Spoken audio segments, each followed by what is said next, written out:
পারিবারিক কলহ ও স্ত্রীর মানসিক নির্যাতনে অতিষ্ঠ হয়ে মাদারীপুরে এক স্বামী বিষ পান করে আত্মহত্যা করেছেন বলে অভিযোগ উঠেছে। এই ঘটনায় নিহতের মা বাদী হয়ে তার পুত্রবধূ সহ ৭ জনের বিরুদ্ধে আদালতে আত্মহত্যার প্ররোচনার অভিযোগে মামলা দায়ের করেছেন।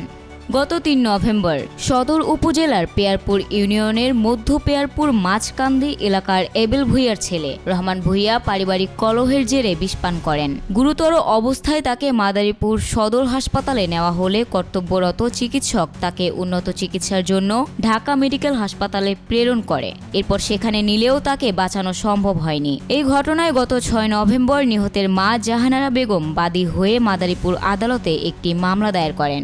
মামলাটিতে নিহত রহমানের স্ত্রী রেক্সোনা বেগম সহ মোট ৭ জনকে আত্মহত্যার প্ররোচনার অভিযোগে অভিযুক্ত করা হয়েছে। আদালত মামলাটি আমলে নিয়ে তদন্তের জন্য পিবিআইকে রিপোর্ট জমা দেওয়ার নির্দেশ দিয়েছেন।